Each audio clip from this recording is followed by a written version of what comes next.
Hello, everybody. Rambo's back. I have been gone. I'm sorry. I went with Elon Musk in his one of his spaceships and went to Mars and just came back. So sorry, I've been away for a while, but um, nope, grandpa duties and just been kind of enjoying family life for a while. But I'm going to be trying to get back into the swing of things. I know I said that before a couple times, but enough of that. I'm glad I'm back and want to get some stuff out here for you. Um, I'm starting off with DPLS. I remember, I'm pretty sure the last few videos that I did, way back here, I told you about DPLS and might get a good run. I got in at 0212.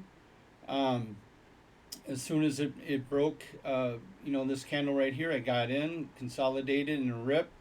I got out about right here, and now I'm waiting for. I got the Fibonacci up. I would really, really like to see it pull back to 0305, and then wait for it to start going to the upside again, and then getting in again and uh, making another run. Or if it continues downward, well, then we'll wait for the next rip. But remember, this is the overall downtrend line. It broke that. It's done with the downtrend. So we can make another run. DPLS has been known to do that. So we'll wait and see what's going on with DPLS in the future. Next, one that I've been talking about still for quite a while is KITX. I've been playing that from the weekly chart. It broke the downtrend right here.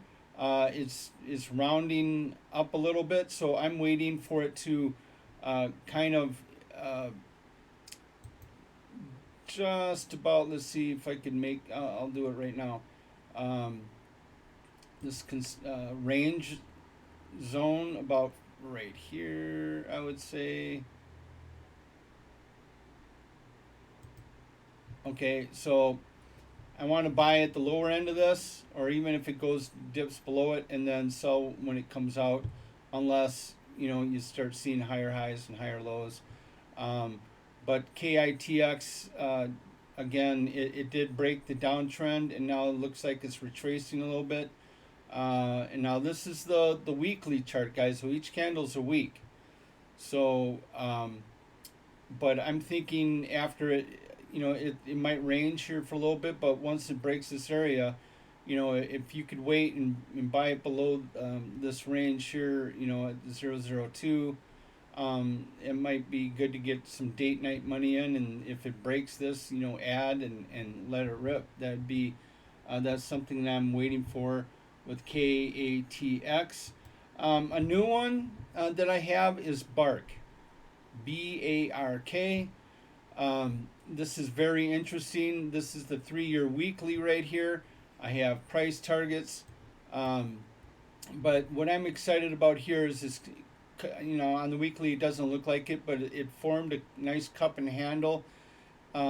This candle right here came down to 217, which is darn near exactly 38% on the Fibonacci. That's what you want to see for a really healthy pattern for the cup and handle. You don't want it really to go down below that. It came down to there, and now we have a blue candle here. So this is something that if we could break this, the 285 area, I have a warning for momentum if it kicks past there. Now this is all theoretical. Remember, I'm not a professional financial guy. I'm just an old man in a dark room looking at 3 monitors upstairs. And well, it's a little light in here right now. I don't have the shades drawn, but um, if it gets past here, there's a fair chance for it to, at a minimum, hit this upward target here. Now it depends on how far, down the line. This is November right here. We're looking at 417. but I'm thinking because it does make big moves, we could get to 451 right here. This is how I set targets, guys. This is the last big resistance right here before it came down. So I'm looking at 451. If for some reason it breaks that, um, I'm looking at 605, right? Because back here I have it zoomed in a little bit. 756 and 912, and finally 1354. So this is how I set my targets here. So right here we have, here's the resistance right here. I could have made another one, obviously at the all-time high, but uh, this resistance comes from here. This resistance comes from here. This resistance comes from here. So um, that's how I do my overall target prices for momentum runs. Um, Bark is looking exciting. If I probably looks better on the 180-day 4-hour chart here. Um, here's the pattern. Here's the cup. Came up, and then we had this nice breakdown, and now I'm looking for, the move up, and it breaks the handle, and then boom, we go to the upside. There's always a chance that it will fizzle out. Okay, always keep that in mind. There's always a chance for that. So, but that's what I'm looking at with BARK. Um, and now the fun one today. Oh boy, wasn't this fun? STBX. Hard to explain, but it's very volatile. It could go up and down, and you're like we're going to the moon. Next, you're ready to throw it in the trash. But this is just the first day. You got to feel it out. Normally, if you really get a good run the first day, it gets up in the hundreds, 200s, something like that. Comes down to 20, goes up, But when it only gets to 46, um, yes, it's still possible that it could take off. But right here, this line right here, I have a IPO anchored VWAP. So it's anchored to the very first candle. And we came up, we bounced off it, and we bounced off it. But now we're starting to even out here. So we're getting a range. Okay, I would say not really, not really, not really. Maybe right here. So I'm going to keep an eye on this range right here. Now you notice this, I'm not going all the way down, I'm not going all the way up. This is where a lot of resistance is right here, and here's where some support is, some.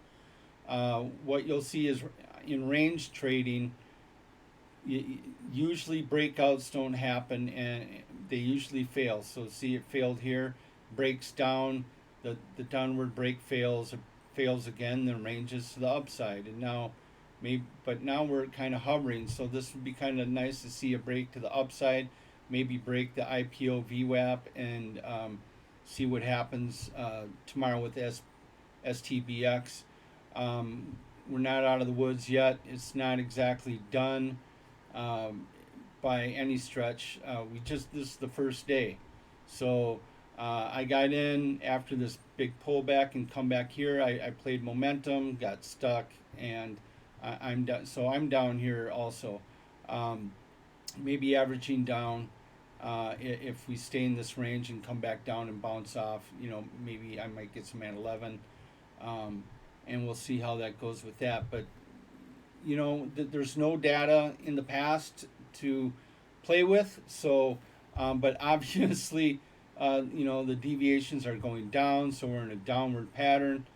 The average price right now is 10.06, but we'll give it a little room to run. And next we have another moon market. Moon market play is HSDT. They've got high hopes for this one. This morning, these are harmonic patterns. This red is obviously bullish, green is bullish, red is bearish. Here's at the beginning of the day, everyone was going, "Hey, we're going to go to the moon," and I said, "I'll bet you because this is right at the open here. Whoops, this is back here, and I'm playing from the wrong time. I want the 15-minute chart. Well, whatever. There was the same pattern right here, okay? And it was the same exact reversal area right at 74, and that's what happened. Came down, hit the third target, kind of like right here, okay? And here's another bearish pattern, and it came down to the second target price. And now this blue one is forming. It came up, down, up, and now it should be coming down to around 64 cents. It doesn't look like it's going to stick to this pattern though. It's been really, really good at following the patterns, but this one really quite didn't yet. It could still come down here. But overall, it's just ranging in this area right here. So,